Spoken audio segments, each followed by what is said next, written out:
Hello everyone, good afternoon. Welcome to Glance Academy. दोस्तों, आज की इस क्लास में बस हम लोग कुछ बातों को डिस्कस करेंगे जो आपकी सबसे इंपॉर्टेंट आपके तपस्या नोट्स हैं, उसको संबंध में हम लोग कर बात करेंगे। क्योंकि बहुत सारे बच्चों के कमेंट आ रहे थे और जिन लोगों ने क्लासेस देखी थी उन लोगों को भी डाउट हो रहा था कि सर यूपी पीसीएस में जो 30+ कॉन्सेप्चुअल प्रश्न आए हैं कॉन्सेप्ट पे आधारित, वो कहाँ कहाँ से थे तपस्या नोट्स में। और जिन छात्रों ने तपस्या नोट्स को लिया तो था, पीडीएफ को परचेस भी किया था, लेकिन उसे लाइटली लिया, यानी उस पर ज्यादा फोकस नहीं किया। उन्होंने ज्यादातर फैक्चुअल इन्फॉर्मेशन को ही तैयार करने में फोकस किया।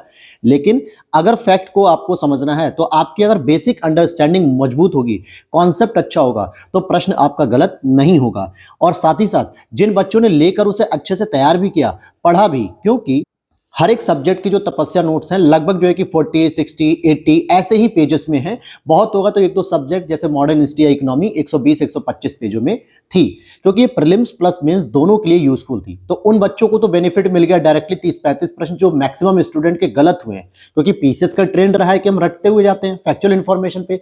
लेकिन समीक्षा अधिकारी का जब पेपर हुआ 2023 में, तभी मैंने कहा था कि अब कॉन्सेप्ट पे भी आपको ध्यान देना है। और साथ ही साथ तपस्या क्लास भी मैंने शुरू की थी, हालांकि कंप्लीट नहीं की थी, लेकिन अब उसे मैं कंप्लीट करूंगा। तो यहां पर हम उन क्वेश्चन पे डिस्कस करेंगे कि कहां से ये प्रश्न आपके तपस्या नोट्स में आए हुए हैं, ताकि आप लोगों को भी समझ में आ जाए कि हाँ क्लास करनी है या नहीं करनी है। ठीक है, चलिए शुरू करते हैं। हम लोग सबसे पहले वर्ल्ड ज्योग्राफी के सेगमेंट को लेंगे, क्योंकि वर्ल्ड ज्योग्राफी पे ज्यादातर लोगों का फोकस नहीं होता है। होता है तो क्या होता है, मैपिंग पे होता है। एटलस रट लिया, हालांकि वो जरूरी है, कंपलसरी है, लेकिन अगर कॉन्सेप्ट, मैं ये मानता हूं कि वर्ल्ड ज्योग्राफी या इंडियन ज्योग्राफी का अगर आपको कॉन्सेप्ट अच्छे से तैयार है तो आपकी इकोनॉमी समझ में आ जाएगी, आपको साइंस समझ में आएगी, आपको हिस्ट्री समझ में आएगी। बहुत सारी चीजें आपकी भूगोल पे निर्भर करती है। अब यहाँ पर आप देखेंगे ग्लैंस एकेडमी जो ऑफिशियल हमारी जो पीडीएफ है, वर्ल्ड ज्योग्राफी में प्री प्लस मेंस दोनों से समय था, और इसी को हमने एक नाम दिया है तपस्या नोट्स, कि अगर आप कॉन्सेप्ट के लिए तपस्या करोगे, तैयारी करोगे, तो अच्छे से तैयार हो जाए। क्योंकि बड़ी बड़ी बुकों में क्या होता है, किताबों में 2-2, 3-3 पेजों में पूरी कहानी दी होती है, लेकिन उसे कंसाइज करना ये सबसे इंपॉर्टेंट होता है, स्पेशली बिगिनर एस्पिरेंट के लिए जो इस फील्ड में नए हैं। 1 से 2 साल अभी हुए तैयारी करने के लिए, लेकिन बहुत सारी चीजें होने की वजह से तैयार नहीं है। जैसे इस क्वेश्चन को देखिए, सापेक्षिक आर्द्रता वायु के तापमान में वृद्धि के साथ घटती है और वाष्पीकरण में वृद्धि के साथ निरपेक्ष आर्द्रता में वृद्धि होती है। आप लोगों में से कई लोग कमेंट करेंगे कि सर प्रश्न तो बहुत इजी है, ये तो सभी के लिए आसान है। जरूरी नहीं है कि आपके लिए आसान है तो बाकी लोगों के लिए भी आसान हो, वो तभी होगा जब उनकी समझ बेहतर हो। अब जब आप इसमें तपस्या नोट्स के पेज नंबर, अगर आपके पास पीडीएफ पहले से है तो आप इसमें पेज नंबर खोल लेना 38, या फिर लेक्चर जाके देख सकते हो आप यूट्यूब पे, जहां पे मैंने इसको कंप्लीट कराया है। ठीक है, यहां पर अगर आप देखोगे तो एक चैप्टर का नाम आएगा ह्यूमिडिटी, आर्द्रता। दूसरे स्टेटमेंट की अगर हम बात करें, यहां पे क्या लिखा हुआ है कि एब्सोल्यूट ह्यूमिडिटी, जिसे हम लोग कहते हैं, क्या कहते हैं इसको, एब्सोल्यूट ह्यूमिडिटी, जिसको हम लोग निरपेक्ष आर्द्रता भी कहते हैं, ये जलवाष्प की मात्रा के साथ सीधा संबंध इसका होता है। अर्थात जलवाष्प की मात्रा या वाष्पीकरण की वृद्धि जितनी अधिक होगी उतनी ही निरपेक्ष आर्द्रता में वृद्धि होगी। बिल्कुल ठीक बात है, ये स्टेटमेंट हो गया। दूसरा आपसे कह रहा है इसी जगह पे, इसी पेज में, कि रिलेटिव ह्यूमिडिटी RH का इनवर्स रिलेशन होता है तापमान के वृद्धि के साथ घटती है। इट मींस कि क्या हो जाएगा, इनवर्स रिलेशन हो जाएगा। यहां पर आप देख सकते हो रिलेटिव ह्यूमिडिटी का इनवर्स रिलेशन होता है वायु के तापमान से। जैसे जैसे आप ऊपर जाएंगे तापमान में आपकी कमी आएगी। यहां पर आप देखोगे मैंने पूरा डायग्राम से समझाया भी है कि जैसे जैसे आप ऊपर जा रहे हैं पृथ्वी से, ऊपर के वायुमंडल 20 डिग्री, 10 डिग्री, 5 डिग्री, यानी कि टेम्परेचर में क्या हो रहा है, गिरावट हो रही है। तो रिलेटिव ह्यूमिडिटी को अगर आप देखो 25, 50, 100%, इट मींस कि ये इनवर्स रिलेशन को शो करता है। तो यही प्रश्न आपका सीधा पूछा गया था, और दोनों ही बातें सही हैं, लेकिन यहां पे व्याख्या नहीं हो रही है। क्वेश्चन नंबर नेक्स्ट अगर हम लोग देखते हैं, यहां पर क्वेश्चन नंबर 32 है, बहुत अच्छा प्रश्न था ये। हिमालय अभी भी ऊंचा हो रहा है और भारतीय टेक्टोनिक प्लेट यूरेशियन प्लेट से टकरा रही है। ये जो प्रश्न है आपके, ये जियोमॉर्फोलॉजी से संबंधित है। किससे संबंधित है, जियोमॉर्फोलॉजी। ये भी हम लोगों ने नोट्स जो बनाए थे उसमें मैंने डिस्कस भी किया था, बहुत अच्छे समझाया भी था कि किस तरीके से आपको ये प्रश्न देखने को मिलेगा। जो टेक्टोनिक प्लेट की जो टक्कर होती है, महाद्वीपीय टक्कर, हालांकि अब मैं इसमें जूम नहीं कर पाऊंगा, क्वेश्चन पेपर को कर दिया, नोट्स को अगर करूंगा तो कट जाएगा। तो आप लोग अपनी यूट्यूब की डिस्प्ले जो देख रहे होगे उसे जूम कर लीजिएगा, बढ़ जाएगा। यहां पर अगर आप देखोगे यूरेशियन प्लेट है, एक तरफ भारतीय प्लेट है, आपस में इनकी टक्कर हो रही है। टक्कर होते होते आप देखोगे यहाँ पे ट्रांस हिमालय का निर्माण हो गया है, और फिर आगे देखोगे चारों कंडीशन, हिमालय हो गई, भारतीय प्लेट हो गया, ट्रांस हिमालय, यूरेशियन प्लेट, इनके आपस में टकराव के कारण ही धीरे धीरे क्या हो रहा है कि हिमालय अभी भी ऊंचा हो रहा है। और यही वजह है कि जब माउंट एवरेस्ट की हाइट को मेजर किया जाता है तो पहले होती थी 8,800 848 मीटर। अब जो है कि लगभग हो चुकी है 850 मीटर के आसपास हो चुकी है। धीरे धीरे ये बढ़ रही है हजारों करोड़ों सालों से, और ये इसीलिए क्योंकि ये पूरी की पूरी प्रोसेस प्रक्रिया मैंने बताई थी, तो यहां पर ये पूरी चीजें आपको डिस्कस की गई हैं। क्लियर हो गई ये बात? ये देख सकते हो यहाँ पे पूरा लिखा हुआ है ना, मोड़दार पर्वत रूपी हिमालय की उत्पत्ति भारतीय प्लेट का यूरेशियन प्लेट के नीचे क्षेपण हुआ, लेकिन डेंसिटी कम होने के कारण क्षेपण अधिक नहीं हो पाया। तो ये सारी चीजें जो है कि मैंने डिस्कस की हैं दोस्तों, और जिन लोगों ने इस नोट्स को अच्छे से तैयार किया था उनको नो डाउट बेनिफिट मिला है दोस्तों। अभी पूरी वीडियो देख लीजिए, लास्ट में आप लोगों को और भी जानकारी मिल जाएगी पीडीएफ कहां से मिलेगी कहां से नहीं मिलेगी, क्योंकि ये केवल वर्ल्ड ज्योग्राफी की बात नहीं है।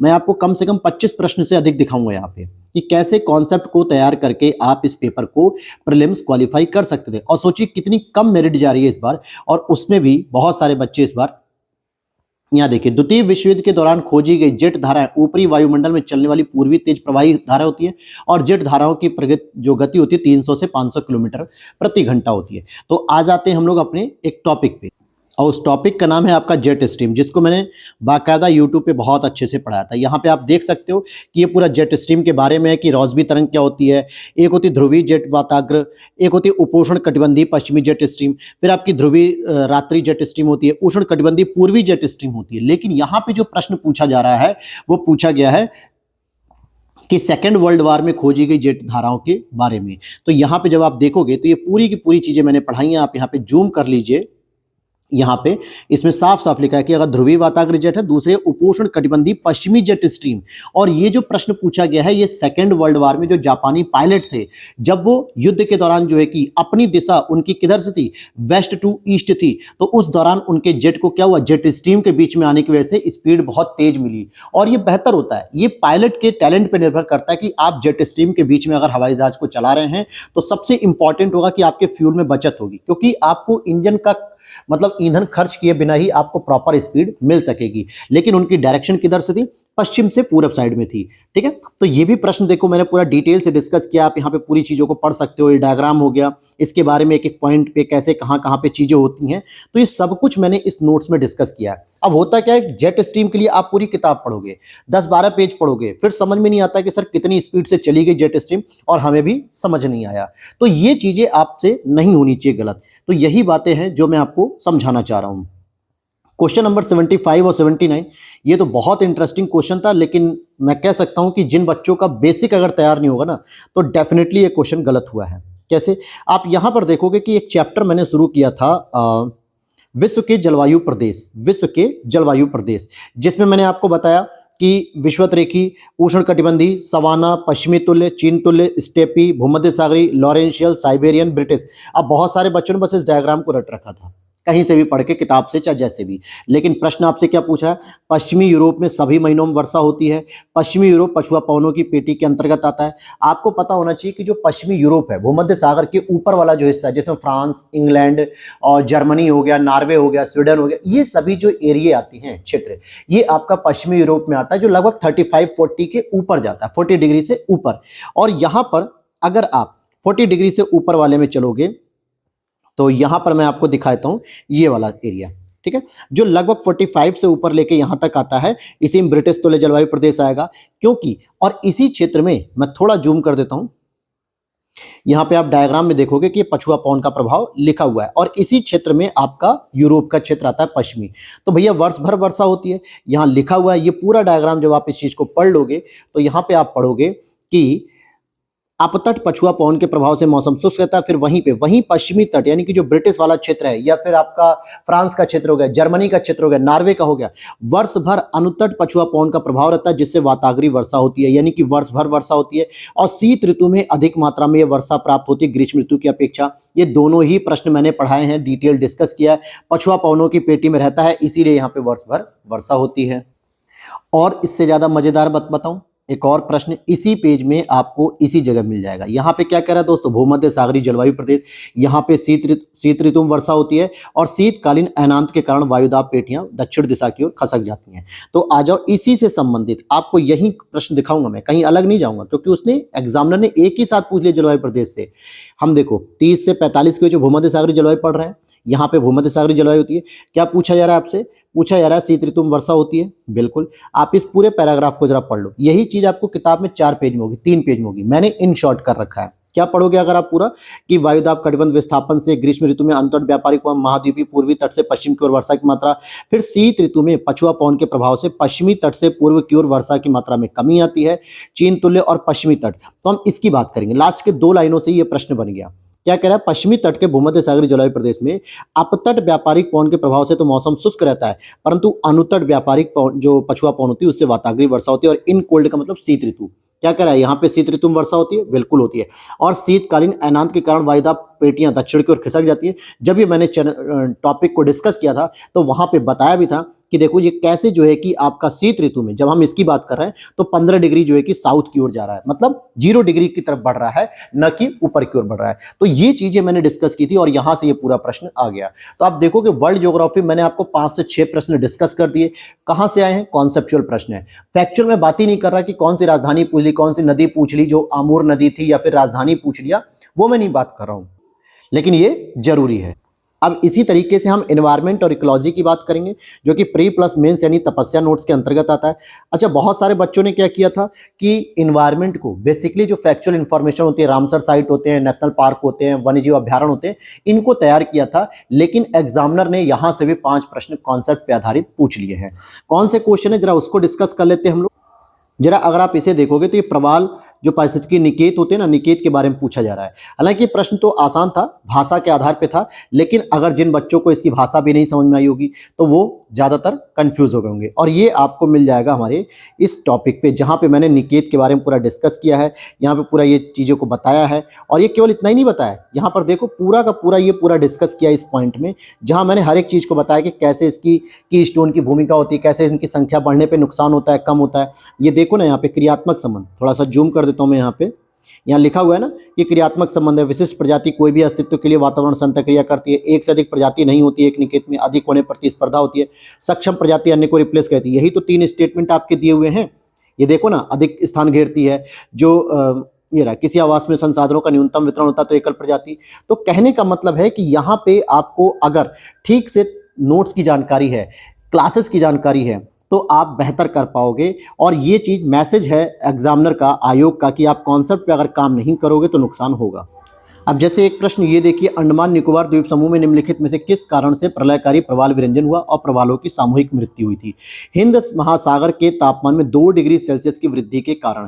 यहाँ पे आप प्रवालों से समझ, जो इन शॉर्ट करके मैंने यहाँ पे चीज लिखी है कि प्रवाल के विकास के लिए क्या क्या स्थिति होनी चाहिए। जल की सतह का तापमान कितना होना चाहिए, 20 से 25 डिग्री सेल्सियस। अगर ये बढ़ेगा तो कहीं ना कहीं प्रवालों की मृत्यु होगी, या जल की लवणता हो गई, जल की स्वच्छता हो गई, जल की गहराई हो गई, अंतर समुद्री चबूतरा हो गया, ये सभी चीजें। और कहाँ कहाँ पे कैसे प्रवालों का निर्माण होता है, एटॉल क्या होता है, फ्रिंगिंग क्या होती है, बैरियर्स क्या होते हैं, कौन सी लक्षद्वीप में, कौन सी ऑस्ट्रेलिया में है, कौन सी अंडमान निकोबार में है, ये पूरा डिस्कस किया केवल 1.5 पेज में।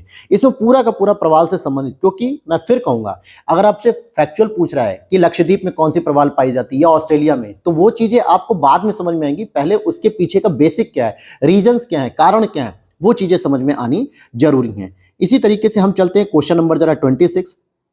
और ये क्वेश्चन बहुत सारे एस्पिरेंट गलत भी करके आ गए। अब यहाँ पे ये जो प्रश्न है ये बायोटिक सक्सेशन के बारे में, जो कि मैंने यहाँ पे बहुत शॉर्ट में लिखा हुआ भी है। और इतने से ही एक प्रश्न आ गया है, मैंने इसको पढ़ाया भी था कि माइग्रेशन हो गया, एसीज हो गया, रिएक्शन हो गया, स्थिरीकरण हो गया।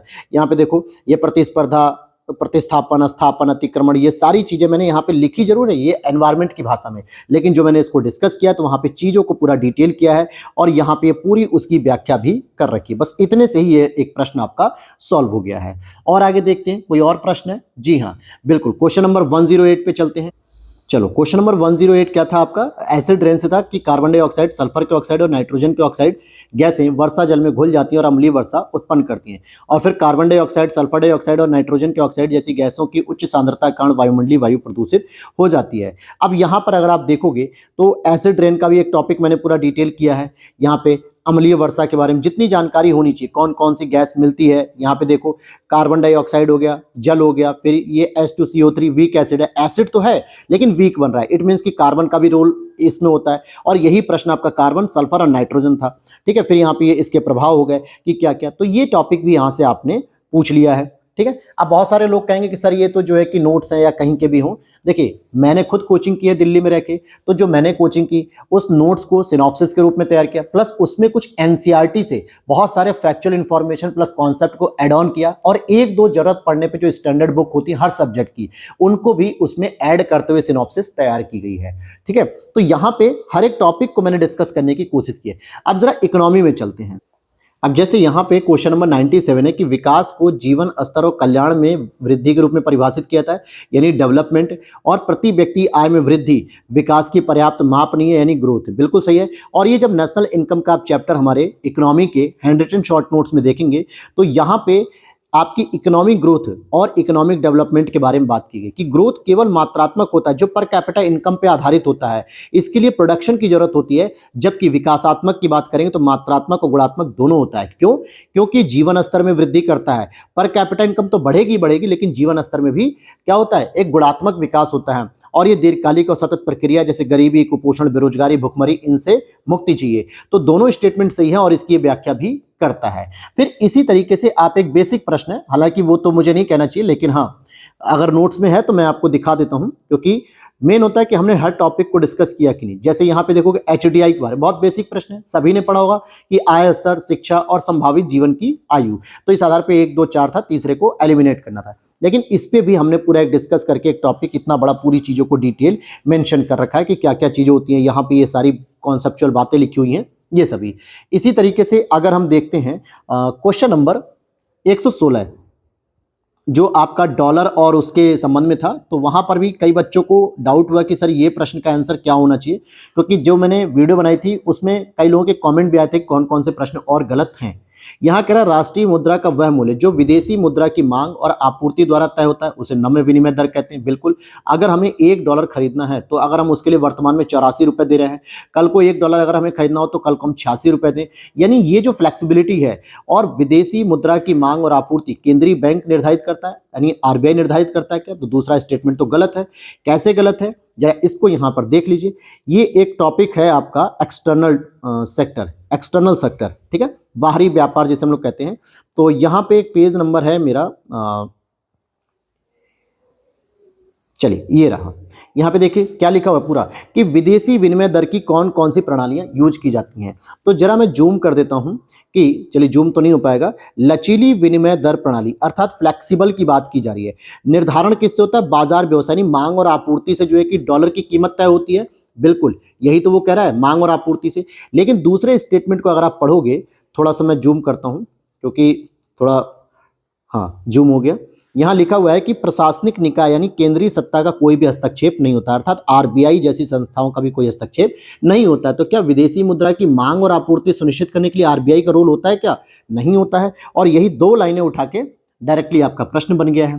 ठीक है, आगे देखते हैं। अगर हम क्वेश्चन नंबर 117, अब जैसे ये भी देखो वित्तीय समावेशन के बारे में पूछा जा रहा था, तो इस पे अगर हम देख, इस पे भी मैंने पूरा एक चैप्टर ही लिख रखा है कि वित्तीय समावेशन होता क्या है, इससे हम किसको किसको लाभ पहुंचाना चाहते हैं, इसके क्या क्या लाभ होंगे, क्या उद्देश्य होंगे, किसको लक्षित करना चाहते हैं, वित्तीय समावेशन के लिए कौन कौन सी संस्थाएं हैं। तो देखो यहाँ पे ये आपका जो था बैंकों का राष्ट्रीयकरण जो किया गया था 1966, क्षेत्रीय ग्रामीण बैंक यानी कि आरआरबी हो गया, रूरल रीजनल बैंक हो गया, बैंक शाखाओं द्वारा गोद लेना। हालांकि प्रीवियस ईयर का पेपर था 2017 का यूपीएससी प्रीलिम्स का, लेकिन यहाँ पे अगर आप देखोगे तो इसमें आप देखोगे आरआरबी भी आएंगे। ठीक है, जितनी भी बैंकिंग संस्थाएं हैं, साथ ही साथ यहाँ पे समावेशन के प्रयास के लिए जनधन योजना हो गई, नए बैंकों को लाइसेंस, भुगतान बैंक, डीबीटी, आरबीआई और गवर्नमेंट के द्वारा चलाए जा रहे अभियान, लघु बैंक।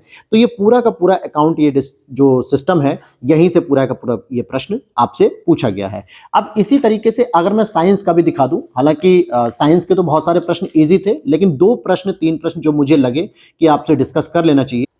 क्वेश्चन आपका ये देखिए, यहाँ पे लिखा हुआ है कि कौन सा कथन सत्य नहीं है। तो भैया किसी कोशिका का केंद्रक कोशिकीय विभाजन या प्रजनन का हिस्सा नहीं लेता है, तो यही स्टेटमेंट गलत था। अब ये आप आएंगे हमारे कंप्लीट साइंस, जिसमें आपको फिजिक्स, केमिस्ट्री, बायोलॉजी और साथ ही साथ दोस्तों इसमें आपको टेक्नोलॉजी भी देखने को मिलेगी। पूरी की पूरी टेक्नोलॉजी मैंने इसमें कंप्लीट की, चाहे वो जेनेटिक हो, रोबोटिक हो, बायोटिक हो, या जितने प्रकार के टेक्नोलॉजी के पार्ट होते हैं वो सभी चीजें इसमें क्लियर की गई हैं।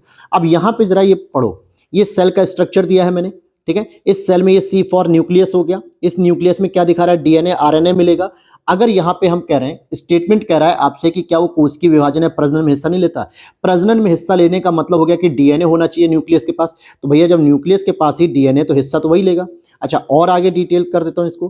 पेज नंबर 5 पे अगर आप देखोगे तो इसके बारे में पूरा का पूरा जो न्यूक्लियस का पूरा डिस्कस करना था मुझे, रटने वाली बात नहीं कि किसने खोज की बस हो गया, नहीं, पूरा स्ट्रक्चर बना के मैंने बताया कि इसमें क्रोमैटिन पदार्थ भी पाया था, जिसमें डीएनए आनुवंशिक पदार्थ तो होता ही होता है, और साथ ही साथ इसमें हिस्टोन नाम का एक प्रोटीन भी होता है। और इसको अगर आप देखोगे तो कहीं ना कहीं ये कोशिका कार्यों का नियंत्रण करता है, इसे कोशिकीय नियंत्रण कक्ष भी कहते हैं।